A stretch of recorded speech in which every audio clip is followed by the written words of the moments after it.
Tonight, y'all give it up for the very funny Jay the Innocent. Woo. Yeah. How's everybody here doing? Good. Yeah. Thank you, one white guy. Now that's a fan right there. You know, a lot of people, I didn't do a whole lot in music when I started writing music at 10, you know, because I had daddy issues too. You know, he said he was gonna get milk. He never came back. And I'm Mexican. That's something. I thought he was gonna get milk and they just pushed his ass back across the border. Shit. But no, I'm from Fort Stewart, Georgia. You know, a lot of times when people think of Georgia, they're thinking like ATL, Savannah, the dirty South. When I think of Georgia, I think of like T.I., Ray Charles, and that's it. That's the only people that I know from Georgia. I don't even think Ray Charles was from Georgia, you know?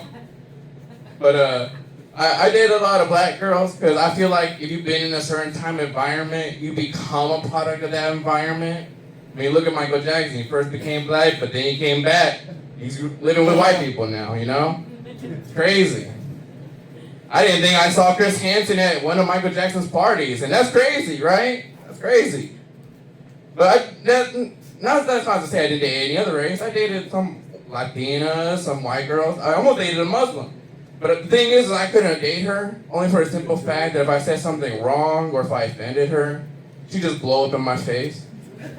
You know what was crazy though? Like whenever she went down on me, I was nervous because I thought she would be looking at my dick like it's the third tower her dad forgot to hit. Not in my bedroom. But I will say that she dropped some bomb head. You know, as soon as she was going down, boom, oh, there goes the dynamite, motherfucker.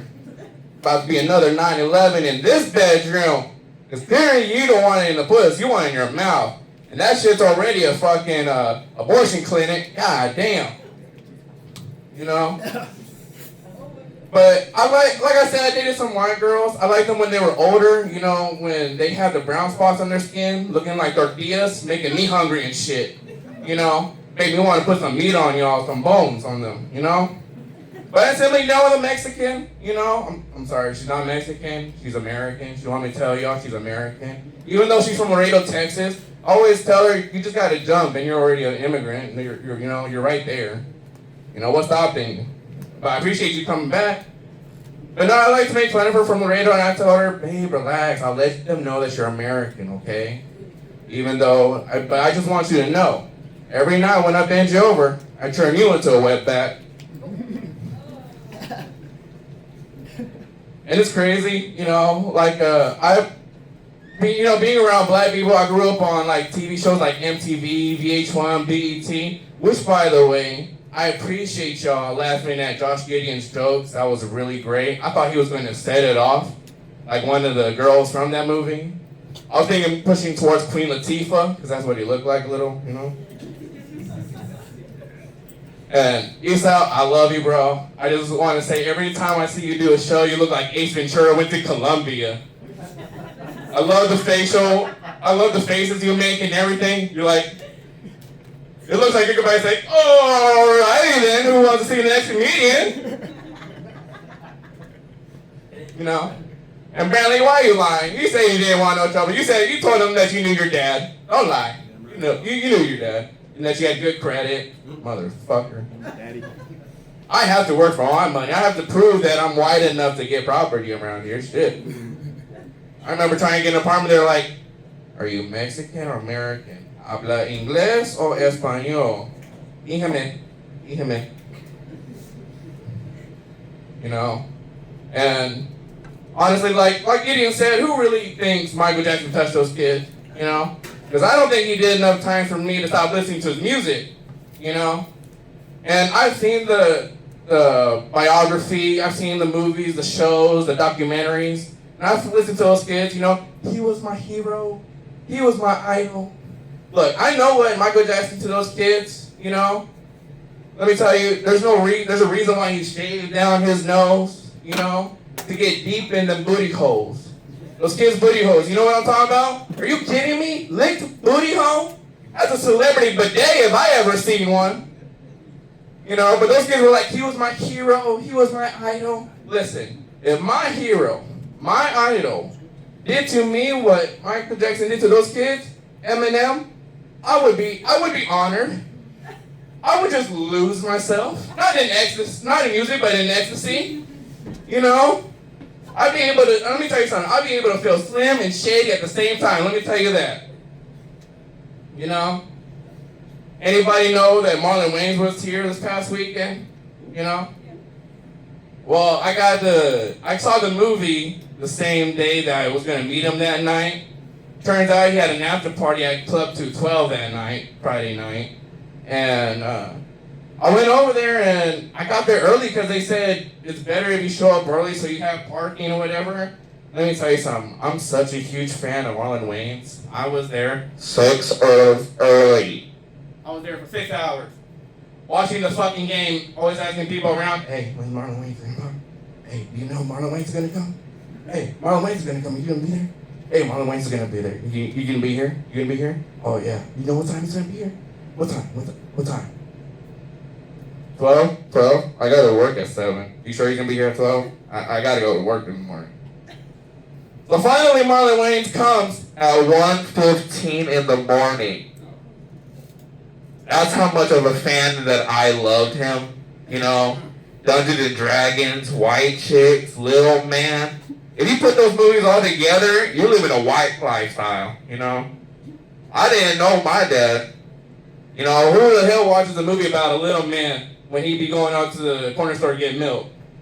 You know? But no, Marlon was up on stage. You know, he was waving at everybody, and when I was going, Marlon! This fucking white bitch. Marlon!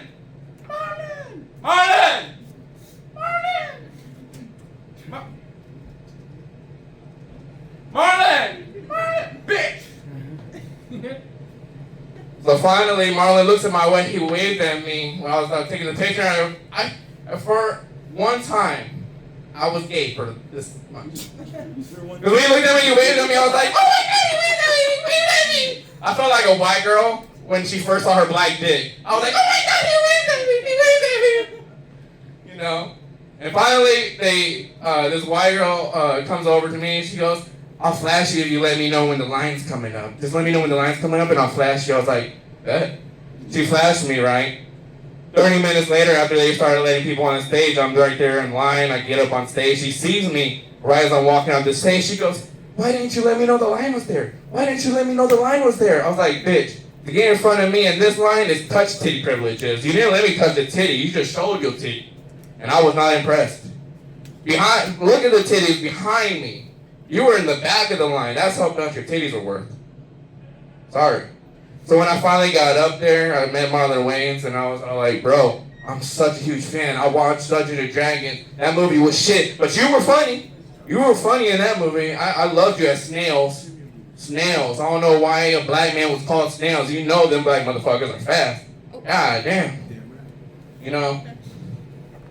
But I was like, yo, bro, I love Loc Dog. Don't be a menace. Don't be a menace to South Central drinking juice in the hood. You know what I mean? Loc Dog. The entire time, this man was not listening to me. He literally just signed my hand and goes, thank you. I was like, motherfucker, I hated Scary Movie 6. I hated it. And then, I guess he heard that part. He goes, this shit. I was like, this motherfucker. But no, I took some pictures with him. I got a picture of him signing my hat. It was amazing. You know, I literally died. It was amazing. It was the best experience. And I will also say, you know, everybody needs to stop being so small-hearted, right? I believe everybody should, you know, get some thick skin. You know? I mean, I believe every race has something to be afraid of, you know? You may not be afraid of it. We all know you are. For white people, the sun. Black people, the police.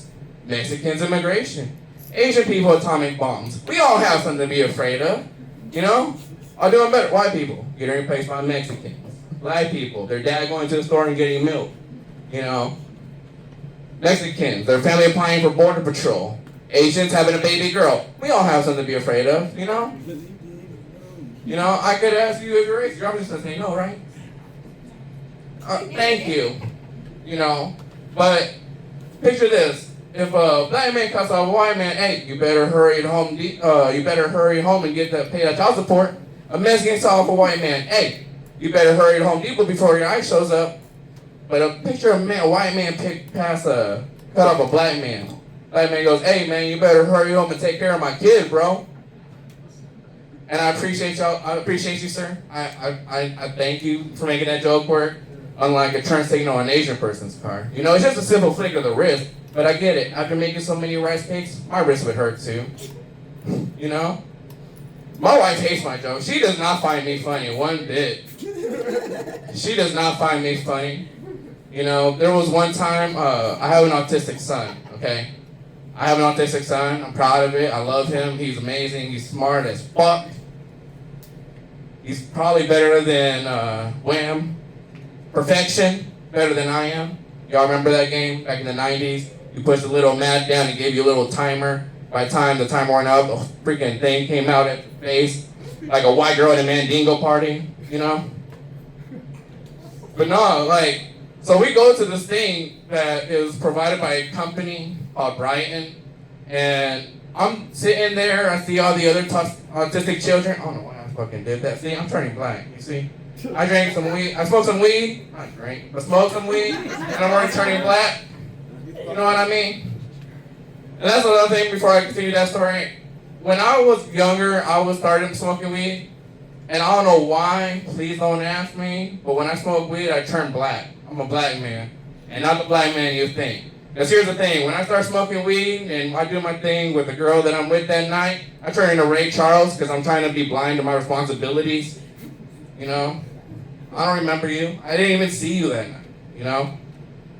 But no, the thing is when we went to this event for the autistic children, right? And I'm thinking all the seats are filled, we're all good, you know, we're all good. But then I'm looking up because they gave us a brochure of a schedule that we're gonna do that day. And I'm thinking, okay, this is pretty cool, you know, songs, introductions, playing with balls and yada yada, singing and dancing. I look up and they're like, oh my God, we got our last kid in here. I look up, this fucking kid is in a wheelchair. I'm like, autistic and in a wheelchair? What's next? He's gonna be like Michael J. Fox going like this when they ask him a question, are you feeling okay? You know? But no, we do this event, you know, they do the introductions, we're doing arts and crafts, and then the second hour comes up and it's singing and dancing. They play wheels on the bus. I'm thinking at the kid in the wheelchair, you know, looking at my son. I'm like, I appreciate you. You know, I love you. You're the love of my life, you know. Second song comes on. It's clap your hands if you're happy. So I'm looking at this kid again, and I go, I want to see you. This kid, the ladies are singing, if you're happy and you know it, clap your hands. If you're happy and you know it, clap your hands. If you're happy and you know it, and you really want to show it, if you're happy and you know it, clap your hands. Second part, I'm looking at this kid right again. If you're happy and you know it, stomp your feet. Tell me why this motherfucker grabbed his legs and did this. I look at my wife and I go, he's not happy enough. He didn't stomp his feet. His hands helped him stomp his feet. He was not happy. That's my time, y'all. Jay the Innocent. All right, Jay the Innocent, everyone. You know, you mentioned daddy issues about the cup of this set, and I don't know, I've had some idiot dudes tell me